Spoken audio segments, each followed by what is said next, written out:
I originally wanted to do a YouTube channel about the marijuana industry, not politics. I want to talk about state laws, tax revenue, and new developments in the industry. I did not want to make politically polarizing videos. There's already enough of those on YouTube, and they're not too hard to find. They probably usually pop up in your feed. But then I heard a radio interviewing Bernie Sanders for the 2020 election. He wanted to take over the whole weed industry and make a government run.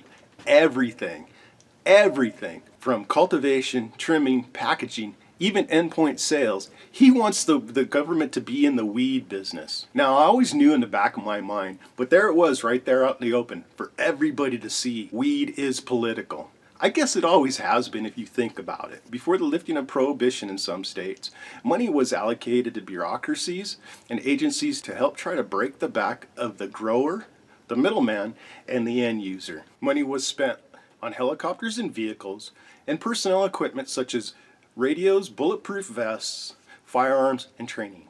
Agencies and bureaucracies were formed and staffed. International operations were conducted in conjunction with other countries. It all became a big money pit. Tax dollars to be sucked up and used indiscriminately. The large amount of tax dollars used neither slowed nor stopped the product coming to the dealer or the end user. It was a waste of taxpayers' dollars that kept people employed for many years. Now that recreational sales has become legal in some states, the taxes applied to the industry have become a new revenue stream into the state and the local governments. The local governments, however, have not been stymied on how to spend this new windfall revenue. New bureaucracies are being formed, new laws are being put on the books, and new allocations are being handed out. A good example of the dollar amount that we're talking about is to take a look at Colorado, which legalized recreational marijuana in 2014 by state vote. In 4 years and 2 months, the state has brought in $1.2 billion of tax revenue, and that's according to their state revenue tax website with a link below. Now, if you don't think that kind of money is political, allow me to point something out. Some of the revenue collected goes back to the counties it came from to be used at their own discretion. Some of the states use this revenue for education.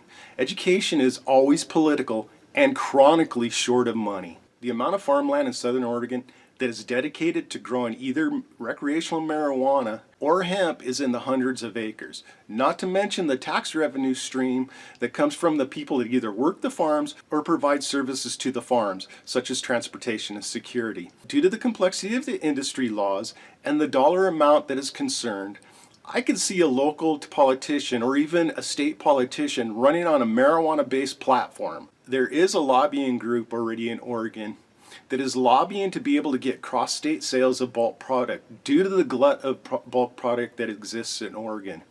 This brings the prices down in Oregon, thus the tax amount that is going back into the state coffers. The federal government, however, has not turned a blind eye to the marijuana industry. On the contrary, it's keeping a very close eye on the dollar amounts that seem to slip through its hands each month. Eventually, the federal prohibition will be lifted, money will flow all the way to the top, new agencies and bureaucracies will be formed, and ways to spend this new revenue stream will be conceived and found to be very necessary. Wall Street will offer futures on marijuana crops, and Costco may even start selling the 1-pound Kirkland brand of mixed marijuana strain. Weed has always been political. The government has just changed the side of the table it is standing on, and by direct action, how drug money and funding is to be used. The government has learned what every street hustler knows. With a little bit of hard work, selling weed can be a financially positive experience. Welcome to the Politics of Weed. I'm Chris Allen. I've started this channel to bring you information about the marijuana industry. This will include politics and what the local and federal governments are doing. I'll look at state revenues and new happenings in the industry. I have a couple interviews lined up and even some roundtable discussions about issues concerning the marijuana industry.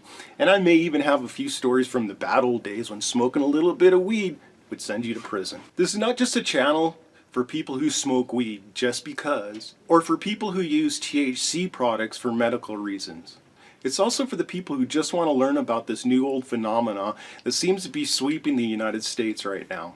If you find this subject to be as interesting with as many different facets as I do, or maybe you just want some information about legal marijuana, Please share, subscribe, like, hit the bell.